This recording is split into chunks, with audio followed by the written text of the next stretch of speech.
1, 2, 3, 4.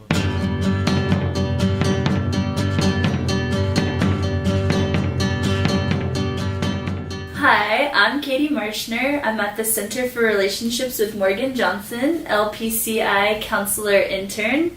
And today we're going to have a discussion and try to demystify some of the myths around counseling and the counseling process.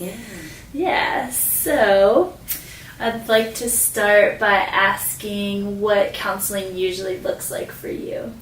So for me, I see clients as experts on their lives. I'm postmodern, so I really believe that the best way to go about helping and supporting clients is to help them see what their strengths are already so that they can use those strengths to build on whatever it is they hope to achieve. So it usually looks like the first couple of sessions, clients will come in and we'll spend time looking at where they are, how life is going, what their family life is like, what relationships are looking like. And then we'll spend some time looking at how they got there, looking at their history with their early primary caregivers and, just what lessons in early life taught them to expect in the world. And so then after we kind of have a picture of what things look like and how we got here, we think about where we want to be, their ideal vision for their life, like their goals and kind of what they need to get there. And then after we have a picture of where they want to end up, then we map a treatment plan so that maybe after the third or fourth session with me, usually, we start to have a good idea of what the goals are, what the strengths of the client are that can help us achieve these, and create a way of just checking in week by week to make sure that we're kind of staying on the trajectory that they want. But really, it comes from a belief that every human is prepackaged already with everything they need to survive and flourish in the world. So I really think that the job of a counselor or any helping professional is to create a really safe and non-judgmental space in which the client can really just unfurl and come into their own, heal wounds, have this place to really just explore and process. A lot of people think that you go to counseling to get advice, and I always tell my clients, I'm not an advice giver, because my life experience would give me a different lens on things. I really want them to feel supported with a sort of unbiased outsider who just doesn't know their story and can help them see maybe where they're kind of being hard on themselves in the way they tell their story. Because a big part of postmodern therapy is, especially narrative work, is what I do primarily. Just looking at how we tell our life story and seeing if there's ways that we can't make it a little bit more empowering or positive so that we can sit with that story and, move through life in a way that feels a little better. Right, still feel inspired and or optimistic about the future and perhaps even the past. Exactly, and a lot of what we do in couples work is help couples create an empowering story about what happened to them. Because frequently I'll get couples who have, been through a recent betrayal or, are thinking about getting divorced, and a lot of what feels so intensely negative, we call it negative sentiment override in relationship science. So for couples to kind of get out of this negative sentiment override or this negative place that keeps them from being able to make the steps that they want, frequently helping them kind of co-author a story together so that they understand the meaning and they can both tell the story and it's tolerable and feels okay and sits with both of them. Yeah, I really like the focus on kind of listing someone's strengths instead of calling them weaknesses, or focusing more on writing a narrative that feels comfortable, being more centered around what you're really good at and how you can use those to improve in other aspects. And I think a lot of people maybe think of Freudian model therapy where there's someone sitting across from you and judging you and pointing out your flaws or pathologizing you and as we'd say, putting the problem in your body, you are this, so you are behaving, you are diagnosed with this, you are this thing. At the Center for Relationships, our model is way more health, balance, wellness, fitness based, you know, so what you could expect from us is something that looks more like, you know, say you went to the gym. You wouldn't expect like a trainer at the gym to look at you and say, well, I need to diagnose you with, this is going to be bad. It's going to be with you forever. Like, diagnose you with like dysfunctional abdominal muscles. Yeah. Like, oh, no. Dysfunctional glutes. They're going to say, hey man, like, you want to strengthen your abs? Cool. Here's these muscles you already have that are strong. We can use those to help you like strengthen your ab muscles. Awesome. Right. That is more how we want counseling to look. We don't want it to look like you have a problem, you're broken. It's like, no. Counseling is realizing that you're not broken. Yeah, I really like that example of like using muscles that are stronger to like strengthen other ones instead of saying like your ab muscles are weak, so therefore you have to put in all of this work to try and strengthen them. It sounds a lot nicer when you kind of say like, hey, you have these really strong back muscles, like maybe you can lean into those a little bit and help facilitate your abs in this like motion that you're trying to like. Yeah, that's like just a much more like digestible way of hearing something like that. Way less esoteric. Yeah. With us, you're going to experience something that is less like coming and being diagnosed with something, and something that's more integrative or holistic, or what we call systems-based. So systems-based work in counseling is just meaning that we consider the whole family system in the equation. You know, what makes people motivated to do certain things. You know, frequently, you know, in cases with teenagers, the teenager will be acting out something that's unspoken between the parents, you know. Mm-hmm. So we look at the interactional patterns between everyone in the family. And so it's less about finding the identified patient or finding out what the problem is, and more about renaming the problem into something that's very manageable. You know, so for instance, in my language, I wouldn't say like, you have bipolar disorder. I would say something like, oh, you're working through issues related to bipolar, or you're really working on finding balance in your life and working on recognizing when you're gonna slip off and be imbalanced and know steps in order to keep yourself from going there.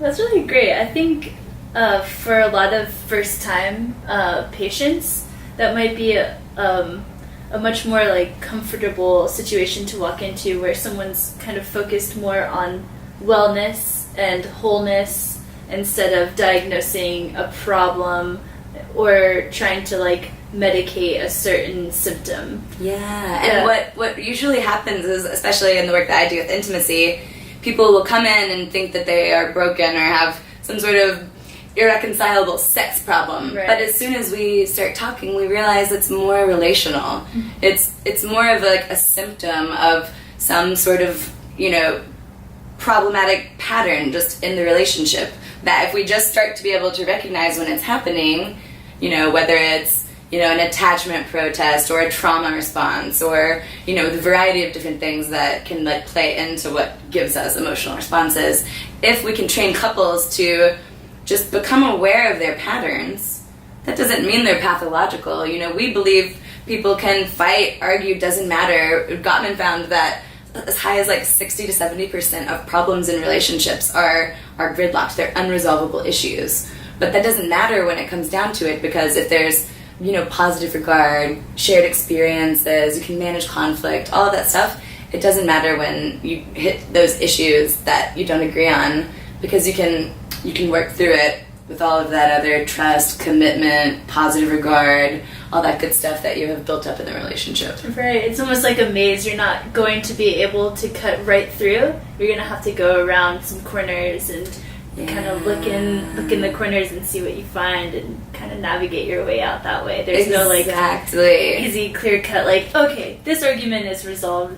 And couples frequently and partners would love to hear, especially when the issue is that one person wants to have more sex than the other, or one person's not really feeling like having sex.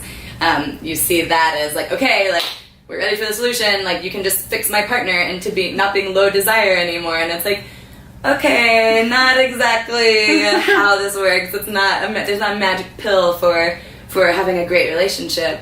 We have to really like dig down to the foundation, kind of see what's under there, Right. look at everything, parse it out in a way that makes meaning, and then see where to go from there. So, couples or individual partner work is going to look totally different based on the couple, which is what's really cool about the center.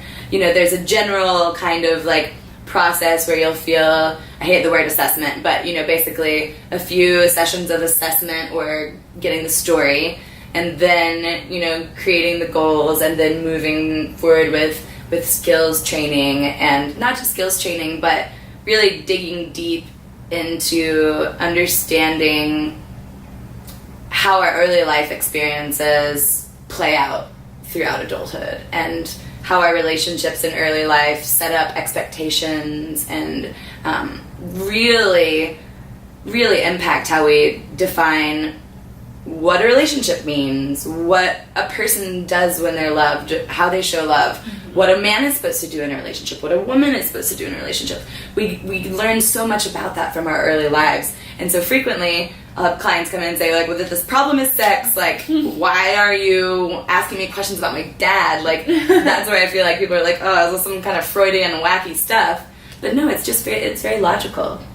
The experiences we have with our first caretakers really set up our expectations. So if each person in a partnership is willing to kind of, like you said, look at those dark things in the shadows and the corners and just get it all out in the open, you can start to see you can see your partner in a different light. Right. Instead of seeing like that asshole who just like shuts off whenever we actually start talking about something that's meaningful, you can see them as actually this person who was really abandoned and scared and wounded deeply as a child because they had a parent who left them. Or we can have more compassion when we look deeper in underneath for the meaning in the story. Right. So, Morgan, what is the biggest misconception that couples bring to you about sex and intimacy? So couples and partners bring a lot of misconceptions and myths and misunderstandings about sex and intimacy because our culture is full of them. There's so many reasons why no one knows what's going on in terms of intimacy, but I really think the biggest misconception is this notion of spontaneous and responsive desire. So spontaneous desire for sex is it's just what it sounds like. You see something, it occurs to you, wow, would love to have sex right now. Feeling turned on. And that's more common in men than in women. We're thinking women, it's in the teens or low 20s percentage of women who show up with spontaneous desire. There's just not very many females who present with spontaneous desire. It's more the exception than the norm. And of course that can be culturally impacted. But in general, there's this sense that if a woman just doesn't immediately want to have sex when you come onto her, that it's a rejection or she's not into you. But that fundamentally misunderstands how desire and arousal happen. Or that, there's even a difference between desire and arousal. Our bodies can feel aroused, but we don't necessarily have to, turn towards that and feel desire. So there's spontaneous desire, and there's also responsive desire. And responsive desire is more typical in females. This is the kind of desire where there's sexual cues. Maybe your partner has lit candles, or, saying something romantic, or, letting you know in one way or another that maybe there's an invitation for sex. Mm-hmm. It's on the table. And so it's more like, oh, the body gets aroused because of the cues. You start realizing that the situation might be right for sex, and so then there's that responsive desire to the situation. Okay, so there's a further complication even in that I think a lot of people fail to understand too. And the best way to kind of explain this is a car metaphor. I do think that people overemphasize differences between genders in terms of sex, but there are some basic differences. Our nervous systems have a sort of, fight, flight, and a chill down part to them. And it really, for women, think of females more like a standard car. Like there's a parking brake, an accelerator, shifter, and a brake. So men, on the other hand, are more like an automatic. There's gas and brakes. Mm-hmm. And so men will sometimes expect women to kind of be wired similarly. If you put on the gas, we should have desire. There should be an interest in sex, right?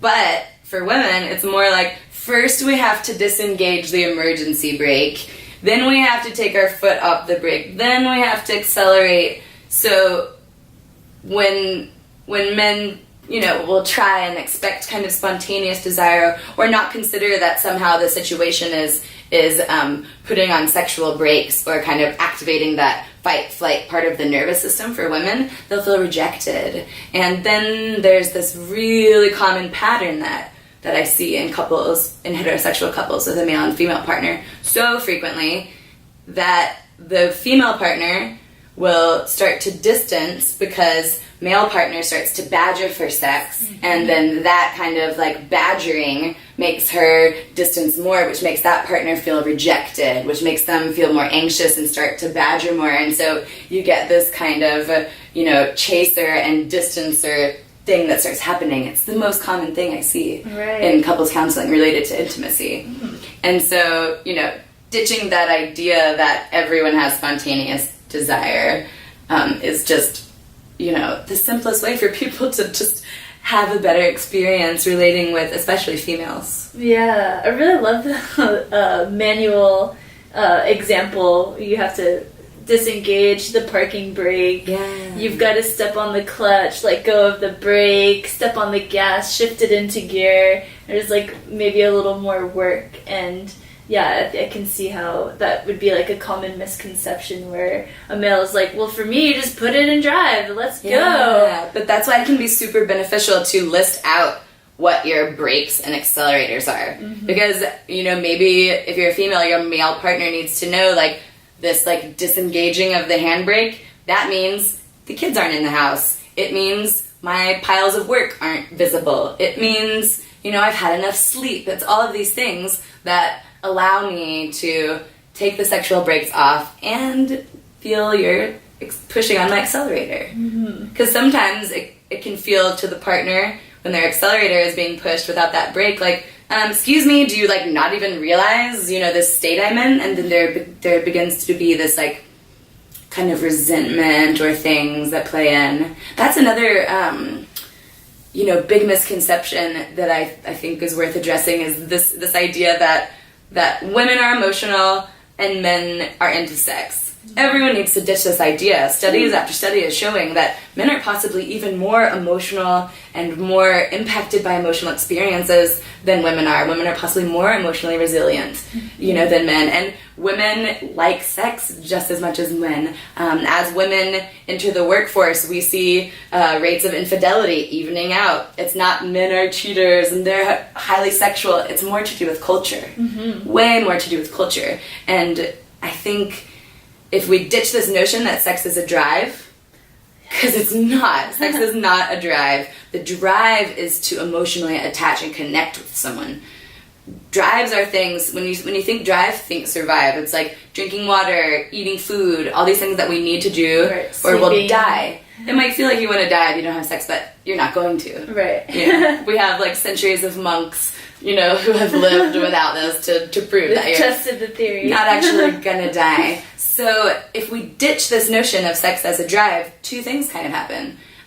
Females stop seeing it as kind of this base or like not super important thing for men. It often gets written off as like, oh, he's hangry, he needs a burger, or it's not presented as like integral and core to bonding and sharing our authentic self and being accepted and loved and connected, because that's what it means to men too. It's a source of connection for both males and females and everyone that engages in sex. The other thing that happens when we drop this idea of sex as a drive is that males tend to feel less entitled about sex. It's not this like, oh, I have this sex drive, and if it doesn't happen, like, like I'm gonna get blue balls or this, it's that's over, like, it's mixing too much biology. It's negating this whole soul piece, you know, both genders, if you're going to call it genders, like, humans are wired to connect. And when they don't feel connection, or they feel that there's a block between them and connecting with the person that they need, they act out. Right.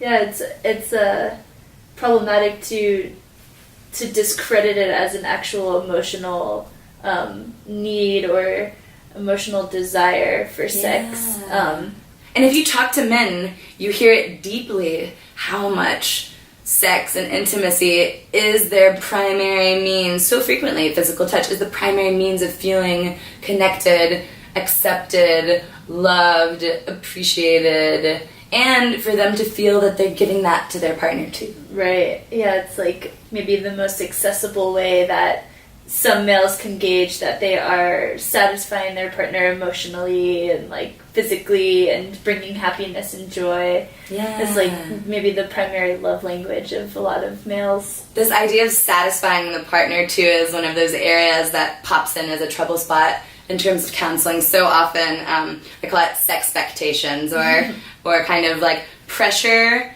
to either like orgasm so that your partner feels successful, or pressure to please your partner. Any of these kind of like pressures that come up, you know, I'll frequently have male clients with issues orgasming, and they'll say, oh, you know, like my female partner like reassured me, like, I'll go down on you and don't you worry, I won't stop until you come. And in that even it's a beautiful intention, but there's a pressure. It's an expectation. You have to come at the end of this. So whenever I'm working with those kind of clients, I'm always saying, ditch the expectation of orgasm, and then orgasm happens. Right. You know, these expectations we have just get in the way big time, especially when we don't speak them. So a book that I love that is great for especially male clients, Ian Kerner, She Comes First. But even in the title, there's a loaded pressure. Mm-hmm. Like, if I could change the title, I would make it She Comes First sometimes, and He Comes First sometimes, and sometimes there's no coming at all. Because sometimes it's good to just have a sexual experience with orgasm totally off the table. Or erections totally off the table. You know, it's so paradoxical, but a lot of clients come in and they think, okay, I'm going to work on this sexual issue, and they hear from me the first thing, like, okay, take sex off the table, take orgasm off the table, take expectations of erection or whatever it is off the table entirely. And it's the opposite of what they would think I would say. Yeah, it seems very counterintuitive when you're seeking counseling from a sex therapist or a sexologist. Yeah, you expect to come in and talk really at length about sex stuff, but we end up usually talking more about our emotions and relational wiring and history. Right. It's almost like if you can clear up some of the emotional baggage, then sex is like more capable of happening. Because at the heart of so many sex or issues around sex and intimacy is our sense of worth and our self-confidence. And, you know, I have clients who haven't really made friends with themselves, and, you know, we aren't really capable of loving other people if we don't have compassion for ourselves and all of that. So a lot of times couples work, we'll start out as a couple, we'll kind of assess the situation as a couple, but then we'll split off and I'll see each person individually, or I'll refer them to one of my colleagues, and so that they'll be seen individually, and then we'll check back in as a couple, split off back and do individual work concurrently, because we have to, like, each partner, you know, doesn't matter how many partners there are in the relationship, but each partner has to kind of find for themselves balance and health and wellness so they can bring that into the relationship. Because couples therapy and counseling is contraindicated if one person is really struggling. If one person has a substance abuse issue, or, you know, major depression that's unresolved, or they're suicidal, big things like this, couples work is not going to be really, really useful until those issues are kind of being worked on concurrently. Right, yeah, because if you're battling to love and understand yourself and be kind with yourself and with your partner as well, it's kind of like a conflict of interest, you know? Yeah, especially if your brain isn't balanced, you know, because of substance abuse or disordered eating or whatever it is that might have you, trauma, whatever might have you out of balance, you're not going to have the capacity to even, you know, go towards the insights and awareness and stuff we need you to do for the work if your brain's imbalanced and can't process. Right. One last question for you. If you have a friend or acquaintance that's contemplating seeking counseling at the Center for Relationships, how would you recommend they start the process? There's a whole bunch of ways to sign up for counseling at the Center for Relationships. You can make a phone call, talk to our secretary, Polly. Our phone number is 512-465-2926. Or you can check out our website. It's the Center for Relationships.com, and that has a whole bunch of information about our different programs. It has our pictures of the practitioners and little bios about everybody, and some of what our trainings are for professionals. All of that stuff is on the website.